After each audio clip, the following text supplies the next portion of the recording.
राना साहब, हमें यह बताया गया कि मुल्क के अंदर महंगाई में कमी वाक़ई हो रही है, लेकिन हकायक जो हैं वो सभी उसके बरक्स दिखाई देते हैं।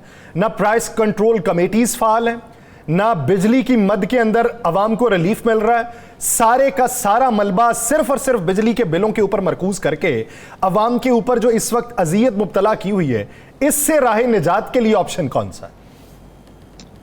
बिस्मिल्लाहिर्रहमानिर्रहीम।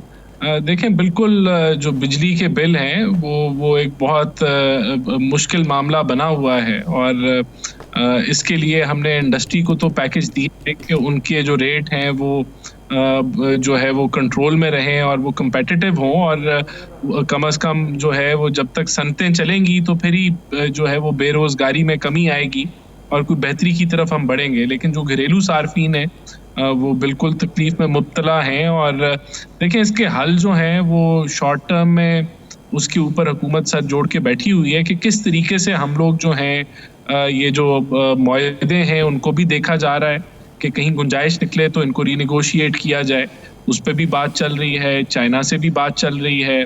उसके अलावा जो है चोरी के ऊपर भी, जो बिजली चोरी है जिसकी वजह से बिजली महंगी होती है, 600 अरब की चोरी, और जो चोरी नहीं कर रहा उसको भी 5-6 रुपए इजाफी पे करने पड़ते हैं इस चोरी की वजह से।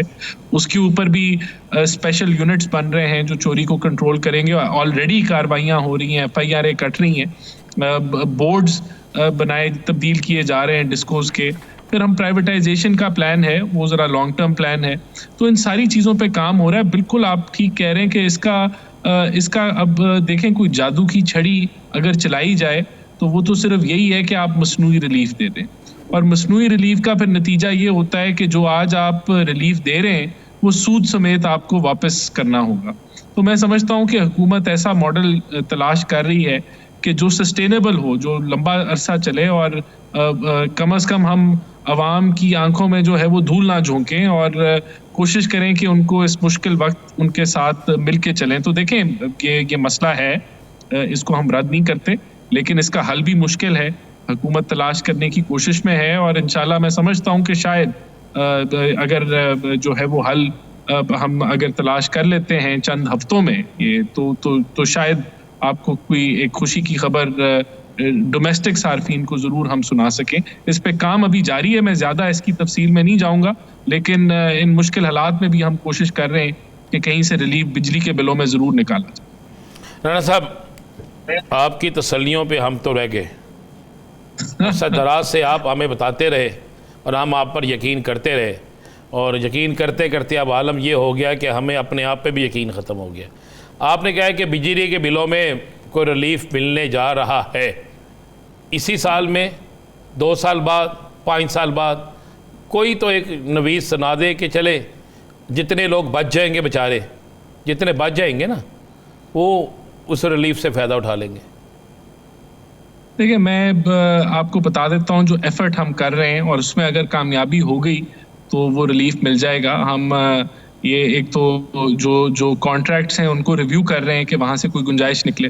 फिर जो हमारी कोई डॉलर में जो अदायगियाँ हैं उसको हम चीनी युआन के अंदर कर रहे हैं, जो चाइना से हमारे मुआहदे, ये काम चल रहा है अभी। इसके ऊपर अभी कोई हतमी कोई फैसला नहीं हुआ, लेकिन इस तरफ हुकूमत काम जारी कर चुकी है, स्टार्ट कर चुकी है। और अगर इसमें कामयाबी हासिल होती है तो ज़रूर बिजली में कमी आएगी। मैं टाइमलाइन आपको अभी नहीं दूंगा क्योंकि अभी ये पहले चीज़ें क्लियर हो जाएं, लेकिन इसके साथ साथ हम जो है वो जो चोरी की मैंने बात की उस पर तो काम जारी है।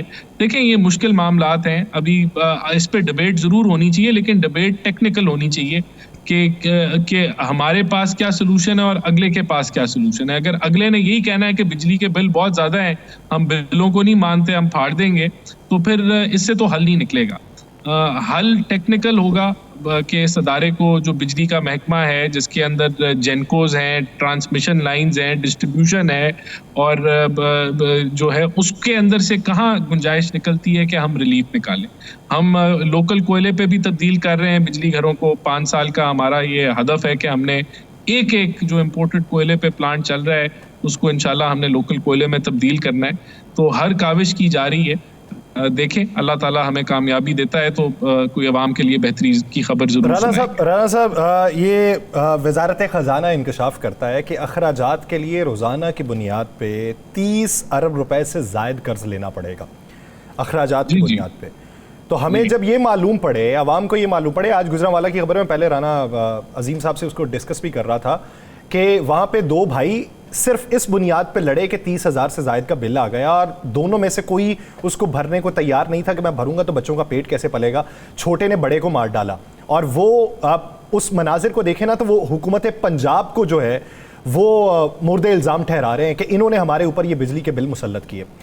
30,000 अरब रुपए रोजाना की बुनियाद पे आपको कर्ज लेना पड़े, ऐवान सदर 80 करोड़ रुपया उधर मंजूर हो जाए, पंजाब हाउस 89 करोड़ रुपया उसकी तज़ीन व आराइश के लिए मंजूर कर लिया जाए, लोगों को मोबाइल फोन्स नए दिए जाए, उनके लिए नए घर बनाए जाए। जब इस तरह की तज़ीन व आराइश के ऊपर शाह खर्चियां आवाम देखेंगे तो आवाम जो एक दूसरे के गले पड़ रही है तो वो हुकूमत के गले नहीं पड़ेंगे। देखिए, हुकूमत तो प्राइवेटाइजेशन के अमल से गुजर रही है। हुकूमत PIA को प्राइवेटाइज करने जा रही है जिसका 825 अरब का नुकसान एक आम आदमी की जेब पे पड़ता है और उस नुकसान को हम रोकने जा रहे हैं और इंशाल्लाह अगले माह बिडिंग का प्रोसेस हम इस उम्मीद पे है कि स्टार्ट हो जाएगा। हुकूमत इसके बाद जो और कंपनियां हैं, स्टील मिल है और दीगर चीज़ों को प्राइवेटाइज करने जा रही है। फिर हुकूमत वजारतें भी कम करने जा रही हैं। वफाक के अंदर हुकूमत जो है वो दर्जनों के हिसाब से अदारे जो है उनको बंद करने का सोच रही है। उसके ऊपर साहब सवाल करेंगे, वजारतें कम करेंगे तो हुकूमत टिकाएंगे कैसे? पीपल्स पार्टी को कहां पे भेजेंगे? MKM को किधर भेजेंगे? या अपने ही बंदे कम कर देंगे? नहीं, ये तो MQM की भी डिमांड है कि आप 18वीं तरमीम के तहत जो डिवॉल्व हो गई हैं वजारतें उनको कम करें, तो हम उस पर काम कर रहे हैं। तो ये डाउन साइजिंग के अमल जारी हैं। देखें, हमें पूरा एहसास है कि ये ऐसा हसास वक्त है पाकिस्तान की मईशत के लिए, एक आम आदमी के लिए जो महंगाई तले बड़ा परेशान है और क्योंकि आमदन नहीं बढ़ी इतने अरसे से, उस तनासब से नहीं बढ़ी जो आपकी महंगाई की शरह जिस तेज़ी से बढ़ी है। तो ये सारी चीज़ें देखें, हम रुपया मुस्तहकम हो चुका है। ये एक बड़ी अचीवमेंट है कि आपने अपना इंपोर्ट के बिल को कम किया है, एक्सपोर्ट्स के अंदर कोई बेहतरी नज़र आई है, ओवरसी पाकिस्तानी की रेमिटेंसेस के अंदर बेहतरी नज़र आई है। तो इससे आपका रुपया मुस्तहकम हो गया है और रुपया मुस्तहकम होने से जो असरात होंगे वो ये होंगे कि महंगाई काबू में होगी। आप देखें, हम 38% महंगाई पे थे मई के अंदर 2023 में, और इस साल मई और जून की जो महंगाई की शरह थी वो 11.8 और 12.6 थी। तो हम इस दफ़ा लगता है थोड़ी बढ़ेगी क्योंकि बिजली भी महंगी हुई है और गैस भी महंगी हुई है, लेकिन बेकाबू नहीं होगी। इंशाल्लाह इसको हम समझते हैं आने वाले टाइम में 1-1.25 साल के अंदर ये सिंगल डिजिट के ऊपर आ जाएगी। तो कोशिश सारी इसी तरफ है, लेकिन सफ़र मुश्किल है और हमें अपने अखराजात कम करने हुकूमती लेवल पे हुकूमत कर रही है। मैं समझता हूँ कि इसकी टाइमलाइन तो मैं आपको दे देता हूँ।